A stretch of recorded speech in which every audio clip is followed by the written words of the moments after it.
Economic broader line তৈরি হচ্ছে। এই ইকোনমিক ব্রডার লাইনের একটা বড় অংশ আফগানিস্তানের মধ্যে দিয়ে যাচ্ছে। এবার পয়েন্টটা হলো, আমি যদি একটা ছোট্ট বাচ্চাকে ইলিশ মাছ দিয়ে দিই, সে তো বেচে খেতে পারবে না, কাটা বেচে খেতে পারবে না। সুতরাং তাকে তো কোথাও গিয়ে কাটা বাঁচিয়ে দিলে সেই ইলিশ মাছের স্বাদটা নিতে পারবে। সুতরাং তালিবান যতই নিজের দেশকে ভালোবাসুক না কেন, তালিবান যতই আফগানিস্তানকে ভালোবাসুক না কেন, এই পলিটিসাইজেশন এন্ড ডিপলিটিসাইজেশনের মধ্যে সব থেকে ইম্পর্টেন্ট জিনিসটা হলো, তালিবানের বোঝা উচিত আফগানিস্তানের উন্নয়ন এবং উন্নতি করতে কোন দেশকে পাশে চাই। সেটা ঘটনাক্রমে আজকের ডেটে গিয়ে তারা বুঝতে পেরেছে যে ভারতবর্ষ একটি অত্যন্ত গুরুত্বপূর্ণ বন্ধু, যাকে সাথে নিয়ে আমরা এগোতে পারি।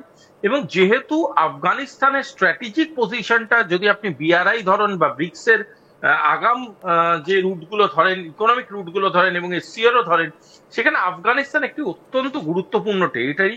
তাই আফগানিস্তানকে যদি প্রপারলি গাইড করা যায়, আফগানিস্তানের মধ্যে যদি প্রপারলি চ্যানেলাইজেশন গুলো করা যায়, তাহলে কিন্তু আফগানিস্তানকে অ্যাজ এ টেরিটরি গ্রো করতে হেল্প করা যায়।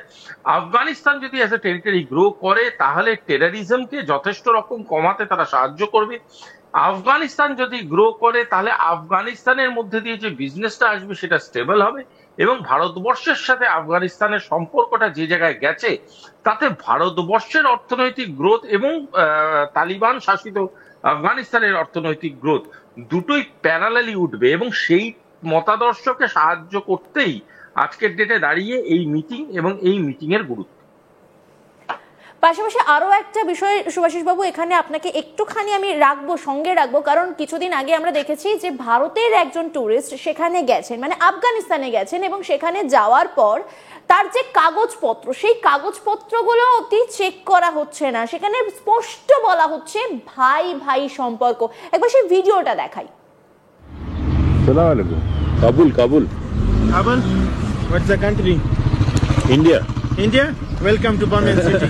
Thank you. Welcome Kabul, Afghanistan. Thank you. India, Afghanistan, brother. Yes, I know. Shukr. Welcome, bye. Okay. No problem. No passport, no maktub. Ijazatnama. Ijazatnama. Bye bye. Shukr. Chai.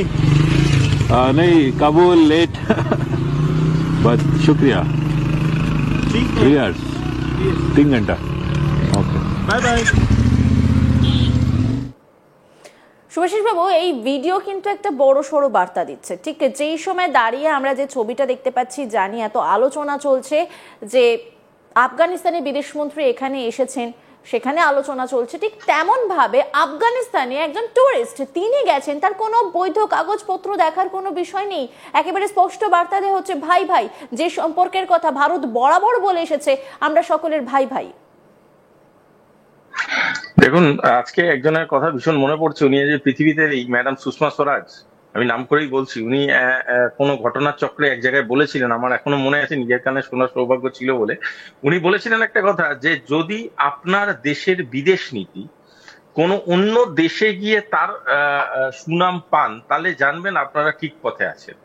এটা একটা strategic meeting এ যারা strategist ছিল তাদেরকে উদ্দেশ্য করে বলেছিলেন। আজকে যখন আপনি এই ভিডিওটি দেখাচ্ছিলেন আপনার প্রতিবেদনে, তখন আমার দেখে কোথাও যেন ম্যাডামের কথা ভীষণ মনে পড়ছিল, যে এক অসাধারণ উপলব্ধি, যে তালিবানকে আমরা দেখেছি প্রচন্ড রকম একটা পিছিয়ে পড়া রাজনৈতিক প্রতিচ্ছবি হিসাবে, যে তালিবানকে আমরা দেখেছি আফগানিস্তানকে একদম ধূলিসাৎ করে দেবে এইভাবে, তারাই আজকের ডেটে দাঁড়িয়ে রেকগনাইজ করছে ইন্ডিয়াকে এমন ভাবে যেন তারা ভাই ভাই। সত্যি এটাই হচ্ছে আমাদের বিদেশ নীতির সাকসেস। এটাই বোধহয় ভারতবর্ষের হাতে তৈরি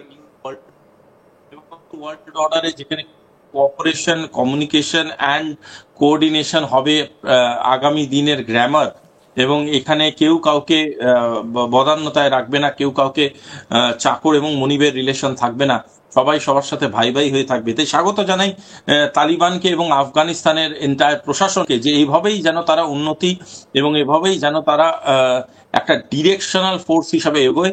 এবং এই ফরেন অ্যাফেয়ার্সের যে ভেক্টরাইজেশনটা, এটা খুব দরকার, যে একটা গাইডলাইন খুব দরকার একটা নবদেশের। এই গাইডলাইনটা তারা যদি পায়, তাদের যদি যেভাবে ভারতবর্ষ বিভিন্ন রকম প্রমিসেস তাদেরকে করেছে, আমরা আলোচনার পরবর্তীকালে সেটা নিয়ে হয়তো বলার সুযোগ পাবো, সেখান থেকে থেকে বোঝা যায় ভারতবর্ষ কিন্তু তালিবানকে নিয়ে সমুচিত ভাবনা চিন্তা এগিয়ে যেতে চায়। ভারতবর্ষ কিন্তু তালিবানকে নিয়ে খুব শর্ট টার্ম থিঙ্কিং এগোতে চায় এরকম না, অনেকটা লং টার্ম ভাবতে চায়। এবং এই লং টার্ম ভাবনার জন্য যেমন সাহস দরকার, যেমন দূরদর্শিতা দরকার, সেরকমই আরেকটা জিনিস দরকার, সেটা হলো চেতনা এবং এই চেতন বোধ, মানে ইন্টেনশন। এই ইন্টেনশনটা যদি দু দেশের সঠিক থাকে এবং সহজ পথে থাকে, তাহলে আশা করবো এই দু দেশের সম্পর্ক শুধু এই দু দেশকে না, আশেপাশের বহু দেশকে ফেসিলিটেট করবে এবং তাদেরকে এগিয়ে নিয়ে যেতে সাহায্য করবে। একেবারে শুভাশিস বাবু, এখান থেকে আরো যেহেতু আপনি বিদেশ নীতির কথা বললেন, সেহেতু একটি বিষয় কিন্তু আলোচনা করতে লাগবে আমাদেরকে। সেটা হচ্ছে যে যেখানে দাঁড়িয়ে বারবার এই আফগানিস্তানের সঙ্গে ভারতের যে সম্পর্ক, এই গোটা বিষয় নিয়ে বারংবার একটা করে কেমন একটা কাঁটা তুলে দেওয়ার মতো একটা বিষয় কিন্তু বারবার চেষ্টা হয়েছে পাকিস্তানের তরফে বা আমেরিকার তরফে, বারবার কালিমা লিপ্ত করবার চেষ্টা হয়েছে। কেন, এর পিছনে কারণ কি? আর সেইখানে দাঁড়িয়ে আজকে যে ছবিটা দেখতে পাচ্ছি, ভারত কোনো কিছুকেই গুরুত্ব দিল না, নিজের একেবারে কলার তুলে প্রকাশ্যে তালিবানের যে এই মুহূর্তে মানে আফগানিস্তানের যিনি বিদেশ মন্ত্রী, তাকে স্বাগত জানানো হয়েছে, তার সঙ্গে বৈঠক চলছে, সমস্ত কিছু একেবারে প্রকাশ্যে। সেখানে দাঁড়িয়ে এক কথায় বলতে গেলে ভারত গোটা বিষয়টাকে গুরুত্বই দিল না। সেই বিষয়টা নিয়ে যেমন আলোচনা করবো, ঠিক তেমন ভাবে যেহেতু আমেরিকার কথা বললাম, পাকিস্তানের কথা বললাম, আমেরিকা এবং পাকিস্তানকেও কিন্তু ভারতের মাটিতে থেকে আফগানিস্তানের বিদেশ মন্ত্রী ঠিক কি কি বার্তা দিচ্ছেন, সেই সমস্ত বিষয় নিয়ে এবার আলোচনা করব। শুভাশিস বাবু, আপনি যেমনটা বলছিলেন, বিদেশ মন্ত্রীর যে কথাটা বলছিলেন, বিদেশ নীতির কথা বলছিলেন, সেইখানে দাঁড়িয়ে এই বিদেশ নীতি নিয়ে বারংবার আমরা দেখেছি ভারত এবং আফগানিস্তানের এই যে বন্ধুত্বপূর্ণ সম্পর্ক, একসঙ্গে চলার যে বিষয়টা, এই গোটা বিষয়টাকে কালিমা লিপ্ত করবার একাধিকবার প্রচেষ্টা হয়েছে। সেইখানে দাঁড়িয়ে ভারত একেবারে বুড়ো আঙুল দেখিয়ে প্রকাশ্যে সবার সামনে একের পর এক বৈঠক করছে এবং প্রকাশ্যে সমস্ত কিছু সামনে আসছে। এই এই এই গোটা বিষয়টাকে আমরা কিভাবে দেখছি? দেখুন, একটা হিন্দিতে খুব ইম্পর্টেন্ট লাইন আছে, হাতি চালে বাজার আর চুহে ছিকে হাজার। তো এবার এখানে একটা জিনিস বোঝার খুব প্রয়োজনীয়তা আছে যে পাকিস্তান যে বাটি নিয়ে বসে থাকে এরোর দ্বারে, সেই লোকটা ডিসাইড করবে ভারতবর্ষের ফরেন পলিসি কি হবে। যদিও পাকিস্তানে হাত গোনা কিছু লোক ফরেন পলিসি বানানটা ঠিকঠাক লিখতে পারবে, আমার বিশ্বাস সেই পাকিস্তান ডিসাইড করবে ভারতবর্ষের ফরেন পলিসিটা কিরম হবে। এবং সেখানে বসে বিল্লাওয়াল ভুট্টো জানাবে যে কেন ভারতবর্ষ এবং আফগানিস্তানের সম্পর্ক আগাম পৃথিবীর জন্য ক্ষতি করবে, সেটা আমাকে বসে শুনতে হবে। অতটাও ফ্রিতে আমাদের এখানে ইলেকট্রিসিটি পাওয়া যায় না। আমাদের এখানে টেলিভিশনের জন্য যে ইলেকট্রিসিটি লাগে তার জন্য ইলেকট্রিসিটির ভাড়া দিতে হয়।